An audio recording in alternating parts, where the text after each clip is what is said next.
चलिए आज हम देखेंगे नर्वस सिस्टम के बारे में।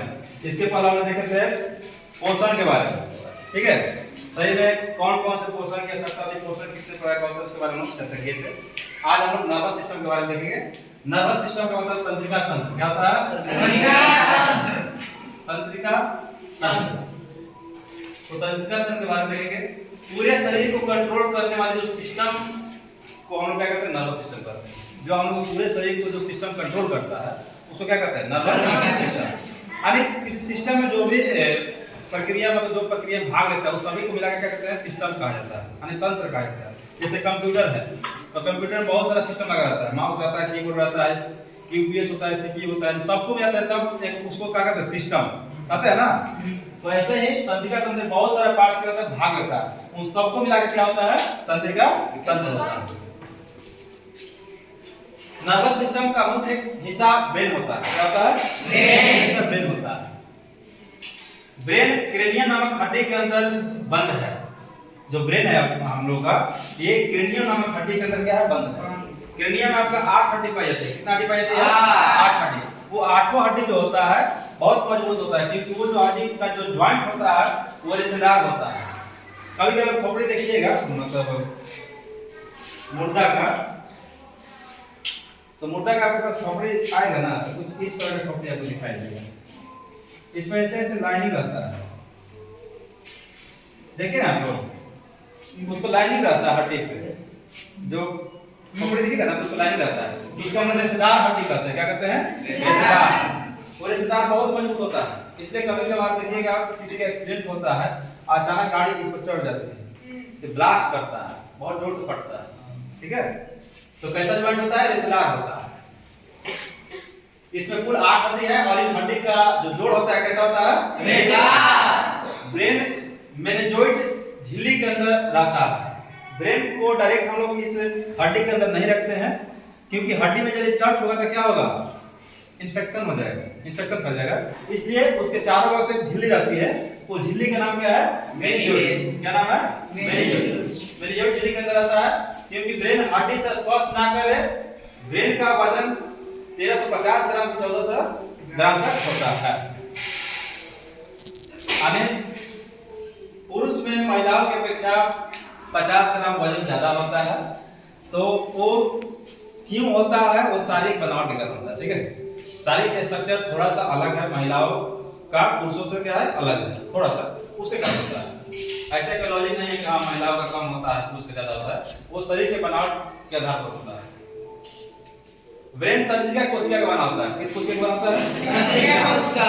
और तंत्रिका कोशिका में किसी प्रकार का विभाजन नहीं होता। क्यों? क्योंकि इसमें सेंट्रोसोम नहीं है। इस कोशिका को हम न्यूरॉन कोशिका भी कहा जाता है। हम लोग जब सेल पढ़े थे तो उसमें जाने थे कि शरीर की सबसे बड़ी कोशिका कौन है? न्यूरॉन। बड़ी नहीं, लंबी कोशिका न्यूरॉन कोशिका। सबसे बड़ी न्यूरॉन नहीं, सबसे लंबी न्यूरॉन। और सबसे बड़ी क्या होता है? ओवम। और सबसे छोटा स्पर्म। इसके अंदर सेंट्रोसोम नहीं होता है। न्यूरॉन सेल की लंबाई को साइनेप्स कहते हैं। क्या कहते हैं? साइनेप्स। जो न्यूरॉन सेल पाई जाती है उसमें उसकी लंबाई को हम क्या कहते हैं? साइनेप्स। ब्रेन तक संदेश ले जाने का कार्य सोडियम करता है। कौन करता है? सोडियम। सोडियम को समझ रहे हैं? जैसे कभी कभी गर्मी के दिन में क्या होता है कि हम लोग जो कुछ कार्य करते हैं तो बहुत ज्यादा पसीना निकलने लगता है, निकलता है। बहुत ज्यादा जब पसीना निकल जाता है तो अचानक आपका सर जो होता है चक्कर देने लगता है। तो घर पर आते हैं, क्या करते हैं? वही घरेलू नुस्खा करते हैं, चीनी और पानी घोल लेते हैं, उसमें 1 चम्मच क्या करते हैं? नमक डालते हैं, नींबू डाल देते हैं और पी लेते हैं, ठीक हो जाता है। जब अधिक पसीना निकलता है उसको डिहाइड्रेशन करते हैं। तो वो जब पसीना निकलता है तो पसीना के साथ आपका नमक भी निकलने लगता है, तो सोडियम की क्या होता है? कमी हो जाता है, जिसके कारण ब्रेन तक सूचना आसानी से नहीं जा पाता है, जिससे हम लोग का सर क्या होता है? चक्कर देने लगता है। तो ब्रेन तक संदेश ले जाने का कार्य कौन करता है? सोडियम। नमक में सोडियम रहता है, NaCl सोडियम भी रहता है। अब देखते हैं पार्ट्स ऑफ ब्रेन। ब्रेन के कितने पार्ट्स हैं? तो ब्रेन के 3 पार्ट्स हैं। कितने पार्ट्स हैं? 3। अग्र मस्तिष्क, मध्य मस्तिष्क और पश्च मस्तिष्क। अग्र मस्तिष्क के 3 पार्ट है। अग्र मस्तिष्क कितने पार्ट है? 3 पार्ट।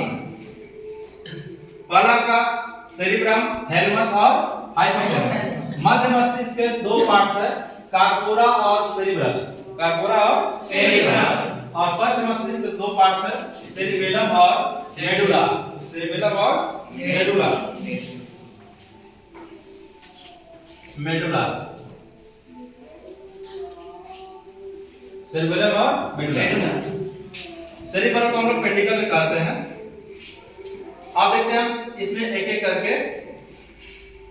पहला पार्ट का सेरिब्रम, ये ब्रेन का सबसे बड़ा हिस्सा है। यानी अकेले ही ब्रेन में 66% भाग है। कितना परसेंट है? 66% अकेले ही कवर करता है। कौन? सेरिब्रम। जितना भी हम लोग पढ़ाई करते हैं ये सब जाके वहीं पे स्टोर होता है। ठीक है, जितना भी याद करते हैं सब जाके वहीं स्टोर होता है। यदि आपका सेरिब्रम अच्छा है तो आपको पढ़ने की जिज्ञासा बहुत ज्यादा होगा। आप जो भी पढ़ेगा तुरंत याद हो जाएगा। ठीक है, सीखने की जिज्ञासा, कुछ नया नया सीखने की जिज्ञासा उत्पन्न होगा आपके अंदर। यदि ठीक नहीं रहेगा तो लौटवा दीजिएगा, 10 बार पढ़ेंगे समझ में नहीं आएगा। ठीक है, तो ये ब्रेन का कितना परसेंट हिस्सा है? 66। इसे प्रमस्तिष्क भी कहा जाता है। कौन सा मस्तिष्क कहा जाता है? जिज्ञासा, मेमोरी पावर, कुछ नया सीखने की जिज्ञासा उत्पन्न करता है कौन? सेरिब्रम। उसके बाद आपका आता है थैलेमस। कौन आता है? थैलेमस। थैलेमस क्या करता है? बाहरी वातावरण का ज्ञान करता है। किस वातावरण का ज्ञान करता है? जैसे बाहर में ठंडी हवा चल रही है, गर्मी चल रहा है, बरसात हो रहा है, चाहे कोई आपको बाहर से थपथपा दिया, आपको पता चलता है ना? कोई चुट्टी काट लिया तो पता चलता है ना? कौन पता चलता है? थैलेमस। थैलेमस क्या करता है? बाहरी वातावरण का ज्ञान करता है कि बाहर में क्या हो रहा है उसका सूचना माइंड में, ब्रेन तक कौन पहुंच जाता है? थैलेमस। ठीक है, जैसे ठंडा घर में ये सब सूचना कौन पहुंच जाता है? ब्रेन तक, थैलेमस। उसके बाद आपका है हाइपोथैलेमस। यह आंतरिक वातावरण का ज्ञान करता है। कौन सा वातावरण? आंतरिक। जैसे भूख लगना, प्यास लगना, प्रेम, घृणा इत्यादि। जैसे आपको भूख लगता है तो कौन सूचना पहुंचा रहा है? हाइपोथैलेमस। आपके अंदर घृणा उत्पन्न हो रहा है किसी से? हाइपोथैलेमस। प्रेम उत्पन्न हो रहा है? हाइपोथैलेमस। प्यास लग रहा है? हाइपोथैलेमस। आंतरिक क्रिया जो भी हो रही है, आंतरिक वातावरण का आपको पता चला कि हाँ प्यास लगा है, भूख लगा है, उससे हम लोग घृणा हो रहा है, होता है ना? तो कौन करा रहा है? हाइपोथैलेमस। हाइपोथैलेमस सूचना देता है किसको? ब्रेन को। ठीक है, इसके पार्ट में हम लोग आगे जाएंगे। एक बार फिर रिवीजन करते हैं शुरू से। पूरे शरीर को कौन कंट्रोल करता है? तंत्रिका तंत्र का सबसे बड़ा अंग कौन सा है? ब्रेन। ब्रेन किस हड्डी के अंदर आता है? इंडिया में कुल कितनी हड्डी होती है? 8। ब्रेन का डायरेक्ट हड्डी के अंदर है? नहीं, झिल्ली के अंदर। कौन? जो एक झिल्ली के अंदर। जैसे देखिए ब्रेन पे कोई मार दिया तो ब्रेन मतलब ये चमड़ा फट जाए कोई दिक्कत नहीं। ठीक है, हड्डी पे भी लग जाए कोई दिक्कत नहीं है। लेकिन हड्डियां टूट के यदि मेनिंजेस पे चल गया तो या तो आप बनेंगे तेरे नाम नहीं तो गजनी। ठीक है, मतलब आपका मेनिंजेस पे जब टूट जाता है, एक रोग होता है मेनिंजाइटिस। कौन सा रोग होता है? मेनिंजाइटिस। उसमें आपका दिमाग काम करना बंद कर देता है, आपको बुझे भी नहीं करेगा क्या होता है। ठीक है, तो हम बीमारी के चैप्टर उसको पढ़ेंगे। अभी हम यहाँ केवल उसका नाम जानते हैं, क्या नाम है उसका? मेनिंजाइटिस। तो किस झिल्ली के अंदर बन जाता है? मेनिंजेस। ब्रेन का वजन कितना होता है? 3.5। ब्रेन किस कोशिका का बना होता है? तंत्रिका। इसमें किसी प्रकार का विभाजन नहीं होता है। न्यूरॉन कोशिका की लंबाई को क्या कहते हैं? सिनेप्स। ब्रेन तक सूचना पहुंचाने का कार्य कौन करता है? सोडियम। अब पार्ट्स ऑफ ब्रेन, ब्रेन के कितने पार्ट्स होते हैं? 3। कौन कौन? अग्र मस्तिष्क कितने भाग? 3। कौन कौन? सेरिब्रम। अभी हम लोग इसी के बारे में चर्चा किए, तीनों के बारे में, सेरिब्रम, थैलेमस और हाइपोथैलेमस। सेरिब्रम ये दिमाग ब्रेन का सबसे बड़ा हिस्सा है। कितना परसेंट है? 66%। अन्य कहने 66% कवर करता है। ये क्या करता है? जितना भी आप पढ़ते हैं, याद करते सब इसी के अंदर क्या होता है? स्टोर रहता है।